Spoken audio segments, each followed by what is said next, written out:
Jacob had grown used to operating in the shadows, to conversations cutting off the moment he entered a room, used to cautious glances from people who could sense he was no longer the kind of young cop who simply followed orders.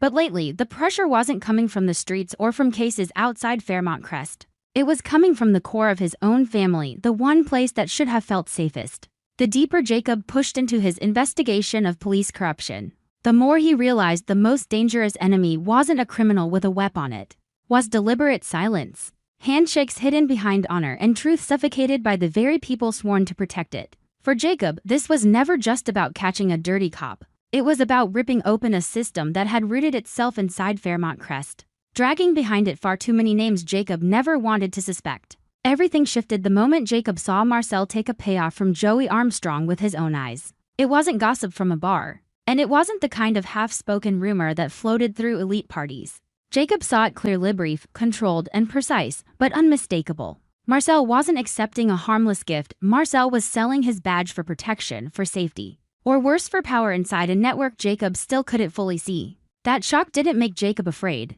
It made him furious. Marcel wasn't a stranger. He wore the same uniform, carried the same oath, and should have stood on the same side.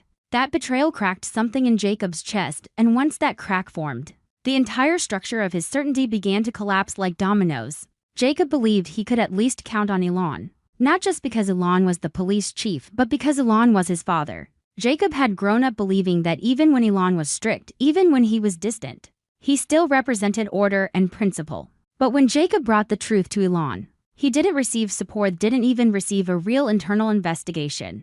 What he got was cold dismissal, vague warnings that he was going too far. And most disturbing of all, Elon choosing to warn Marcel as if Marcel was the one who needed protection. That moment wasn't merely disappointing. It felt like a direct strike against the last piece of faith Jacob had left, forcing him to face the possibility he couldn't bear to name. Elon wasn't blind to wrongdoing. Elon was choosing to stand beside it.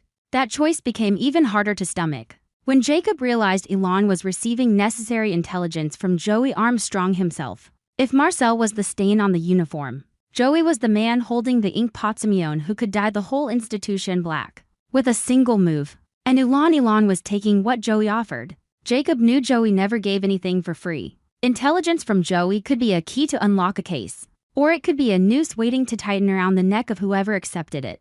Ellen's willingness to take that information meant he wasn't outside the web anymore. Whatever his justification, street pragmatism, or some vague greater good, the truth remained. Jacob was being pushed into direct conflict with his own father. From there, Jacob's investigation stopped being a routine duty and became something personal, brutal, and claustrophobic.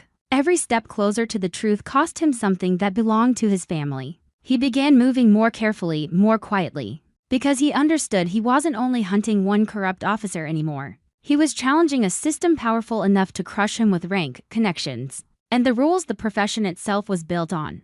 Marcel and Elon didn't need to attack Jacob openly. A closed-door meeting, a single performance review, a sudden reassignment, even an unspoken message passed between the wrong people. Jacob could be isolated inside his own department with frightening ease. The most terrifying part was that Jacob knew they were capable of doing exactly that. And yet Jacob kept going. Because if he backed down, he wouldn't just abandon justice, he would betray himself. He couldn't convince his conscience that silence was stability. He couldn't accept Fairmont Crest as a place where crime wore velvet gloves and got protected by the very hands meant to stop it. Jacob pushed forward not because he enjoyed confrontation, but because the truth was already right in front of him. All that remained was one hard pull to tear the curtain open. That pull led him straight into the Dupree family's past. Jacob never intended to turn his investigation into a storm aimed at the Dupree house. But the deeper he followed the traces, the more familiar names started surfacing in places they didn't belong. Old connections, meetings that should have been forgotten, unwritten agreements that never touched paper. Each detail drew a picture that made his stomach tighten. Marcelonjo wasn't merely a police scandal. It felt embedded in something older, something larger, something woven into Fairmont Crest itself, into the layered world, where reputations were built by history, money, and secrets locked away for generations. Jacob began to see the Duprees differently, not only as a powerful family, but as a system capable of protecting itself by burying its own past. What Jacob uncovered didn't even need a clean-cut crime attached to it to become dangerous.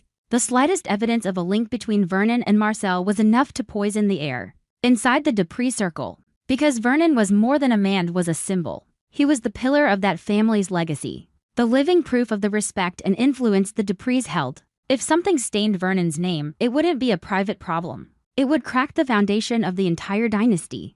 Jacob understood that, and that understanding tore at him. He didn't want to be the one holding the hammer that shattered a family, built on decades of standing tall. But he also couldn't pretend he wasn't seeing what the evidence was beginning to reveal. In Fairmont Crest, information traveled like perfume, soft, invisible, and impossible to stop once it spread. It didn't need headlines or official statements. A few unfinished sentences at the right gathering. A few eyes turning away when Jacob walked into a room. A few repeated warnings about protecting the family's name. That was enough to turn the Duprees into a house filled with tension. So thick it felt like breathing smoke. Jacob became the center of attention, not as a man doing the right thing, but as a man carrying fire into a room full of gasoline. And then the Dupree family began to split. One side saw Jacob as their last chance to cleanse what had been contaminated for too long. They didn't need to know every detail Jacob held, and they didn't even have to be sure he could win. They simply recognized how rare it was for anyone to stand up and call the rot by its true name.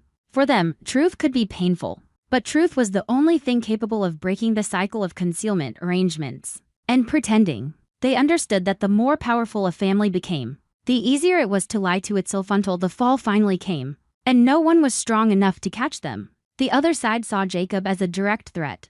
For them, reputation wasn't something you gambled with. They had lived too long under Fairmont Crest's unwritten rules, where a secret could be forgiven as long as it never reached daylight.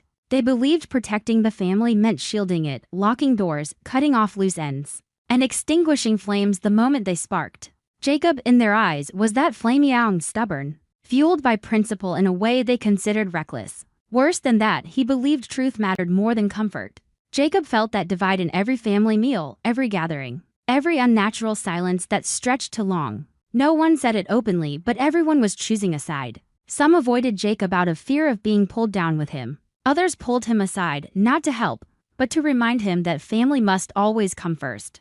Jacob heard that phrase so often it began to sound like a trap: choose family or choose truth. And if the family could only stay standing by lying, then what exactly was Jacob being asked to protect? The tension grew sharper when Marcel and Elon stopped hiding their opposition. They didn't fight Jacob with fists, they fought him with influence. Marcel could poison Jacob's standing among his colleagues, painting him as a traitor within the department. Elon, as chief, could label Jacob unstable, undisciplined, unfit. The kind of thorn that had to be removed before it tore open the whole institution. Jacob began to feel like a man trapped in a narrow hallway, doors locked on both sides. His family pulling him backward with an invisible rope named blood. Loneliness didn't kill him instantly, but it wore him down slowly, making every night heavier than the one before. Still, Jacob kept assembling the pieces. Instinct wasn't enough. He needed proof strong enough to survive pressure. Proof that could force powerful men into silence because denial would no longer be possible. And as the evidence took shape, Jacob saw more clearly that the connection between Vernon, Marcel, and Elon wasn't just casual familiarity. It felt like a chain built over time, each man holding a piece of it. While Joey Armstrong stood somewhere beyond them, the one who knew exactly when to pull. Jacob didn't even need the full story of the past to know the past had left a shadow big enough to warp the present. Joey, more than anyone, was dangerous in a way that couldn't be predicted. He didn't need a uniform or a title. He operated through favors, debts, and agreements that never touched paper. And as Jacob's investigation moved closer, Joey couldn't remain outside the blast radius. Not because Joey feared Jacob, but because Joey understood that if Jacob brought Marcel down, Elon would shake, and once Elon shook, everything Joey had tied to that system would fall with him. Joey would be forced to choose a side, or at least reveal more of himself than he ever intended. That alone was enough to make Fairmont Crest feel like the air was tightening before a storm. In the middle of all of it, Jacob began to understand that the greatest wound wasn't Marcel's corruption, it was Ellen's betrayal. Marcel's wrongdoing was obvious. Ellen's was layered. Elon didn't have to accept money in front of Jacob to still choose to blindfold him. And that hurt deeper because Jacob still wanted to believe Elon had a reason. But the longer Jacob watched his father's choices, the more he understood that reasons were sometimes just excuses people used to avoid confronting who they'd become. Jacob also realized something terrifying. This war might not end with a clean victory or defeat. It might end in loss. If he won, the Dupree family could collapse under the weight of public disgrace. If he lost, he would spend the rest of his life knowing he stayed silent when he saw the truth. Either way, Jacob would lose something inside himself.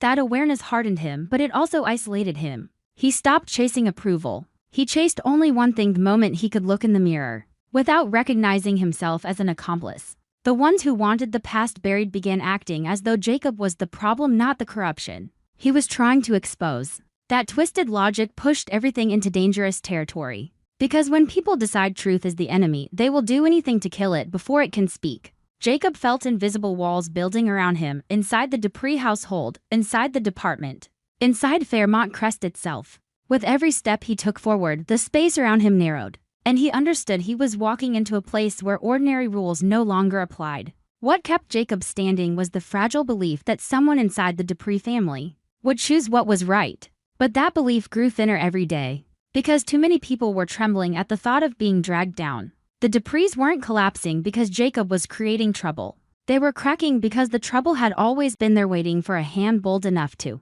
touch it. Jacob was simply the first who refused to look away. The closer Jacob moved toward the point where everything would have to become public, the colder the world felt around him. Encouragement became rare. Eyes became unreadable. Casual meetings began to feel like interrogations. Jacob knew this fight had moved beyond his control long ago. It was no longer Jacob versus Marcel, it was an entire system reacting to survive. In that system, truth wasn't welcome, it was hunted. Jacob didn't know what moment would trigger the explosion. He only knew it was close. He felt it in Marcel and Ellen's growing impatience. He saw it in the widening fractures inside the Dupree family, where every conversation seemed to carry a hidden meaning. And he sensed it in the quiet, calculating shadow of Joey Armstrong, whose silence felt less like defeat and more like preparation. In the end, Jacob stood in the polished heart of Fairmont Crest, surrounded by gleaming halls and perfected smiles, while inside himself he could hear the sound of foundations cracking. He knew he was holding a wire stretched between truth and collapse. One more pull and everything would fall. But if he didn't pull, the wire would tighten around his own throat, choking him into the kind of man he never wanted to become. Jacob took a slow breath, and in that moment, he couldn't decide what he feared more, being destroyed by them or the possibility that, when the truth finally burst into the light, he would be standing completely alone as all of Fairmont Crest went down with it. Jacob knew from the start that choosing to go after Marcel and Ilan wasn't just a professional risk, it was a gamble with his entire life. The kind of gamble that doesn't simply end with paperwork, suspension, or bad press. It ends with people turning on you in ways that can't be undone. And maybe that was what frightened him the most, not the danger itself, but the possibility that the danger would come dressed as something familiar: an old colleague's smile, a father's warning, a friendly hand on his shoulder that lingered half a second too long. There are moments in Fairmont Crest when everything looks clean, polished, and controlled. Yet you can feel the rot underneath if you stand still long enough. Jacob had been standing still for far too long. Now that he was moving, the rot was moving too, reaching for him. He was closer than ever to proof that could destroy Marcel. Not rumors, not instinct, not "I saw something once and I swear it happened," but real evidence that could hold up under pressure. Evidence that could force the truth out of hiding. That nearness brought a strange kind of adrenaline, the kind that makes you feel sharp and alive, even as it drains you at the same time. Jacob could almost see the end of the tunnel. But in stories like this, the tunnel never ends quietly. The closer you get to daylight, the more likely it is that someone is waiting there to push you back into the dark. The first crack in his cover wasn't dramatic. It wasn't a reckless mistake or a loud betrayal. It was small, almost embarrassingly small, and that's what made it so terrifying. A detail out of place. A pattern that didn't match the version of Jacob that Marcel and Ilan believed they were dealing with. Something that should have been invisible suddenly caught the light, and once that happened, Jacob could feel the air around him change. The temperature didn't drop, but it felt colder anyway. Marcel's eyes lingered too long. Ellen's questions came too neatly, too calmly, like a man already holding the answer and simply waiting to see whether his target would flinch. That was the moment the hunt began. Marcel and Ilan didn't announce it. They didn't gather people into a room and declare war. They did it the way powerful men always do when they sense a threat inside their own walls, quietly, efficiently, and with the kind of confidence that comes from believing they can't lose. They started searching for the mole, and with that single decision, the entire atmosphere shifted into something suffocating. Every conversation felt like it had teeth. Every silence felt like a trap. Even the ordinary routines of the department began to feel staged, as if the building itself had become a cage slowly shrinking around Jacob. What I find chilling, what always unsettles me whenever this kind of storyline unfolds, is how paranoia spreads faster than truth. Truth needs time. It needs patience. It needs proof. Paranoia needs nothing but suspicion, and it turns everyone into a potential enemy. Jacob could feel it in how people watched one another, how jokes stopped sounding like jokes, how even laughter carried an edge. He wasn't just collecting evidence anymore. He was surviving. To keep moving, Jacob had to become a master of his own shadow. He had to gather information without looking hungry for it. He had to ask questions without sounding curious. He had to exist in two realities at the same time, one where he was simply doing his job, and another where every step had to be calculated like a chess move. There's a special kind of exhaustion that comes from living like that. It's not the physical tiredness that makes you want to sleep. It's the mental fatigue of constantly rehearsing your own innocence, constantly measuring your tone, your timing, your expression. Beckus in a world like Fairmont Crest. It's not the evidence that kills you first. It's the moment someone decides you look guilty. Then Elon tested him. It wasn't a formal test written on paper. It was worse than that, a sudden, unexpected situation designed to provoke instinct. To see what Jacob would do when he didn't have time to prepare. Elon understood Jacob too well. He knew Jacob's strengths, his stubbornness, his sense of justice that could burn so hot it turned reckless. And that's what made the test so sharp. It wasn't about facts. It was about forcing Jacob into a corner and watching whether he would break character. For a split second, Jacob nearly did. Not because he wasn't smart, but because he cared. People like Jacob always care too much. That's what pushes them to fight corruption in the first place. And that's what makes them vulnerable. His heart jumped, the way it does when you feel danger before your mind can fully explain it. He had to swallow his instinct, bury his anger, and wear the face of someone who had nothing to hide. In that moment, it wasn't just strategy, it was discipline. The kind of discipline that feels like holding your breath underwater, while your body screams for air. Jacob passed the test, barely. He found the right words, the right timing, the right balance between cooperation and distance. He smoothed the moment over just enough to quiet the suspicion, at least on the surface. But that surface calm was almost cruel because it gave him a false sense of relief. It made him want to believe he bought himself time. And maybe he had. Yet time in this game isn't a gift. It's a debt. Every extra day Jacob stayed hidden only meant Marcel and Elon would sharpen their knives further. After that, the surveillance tightened.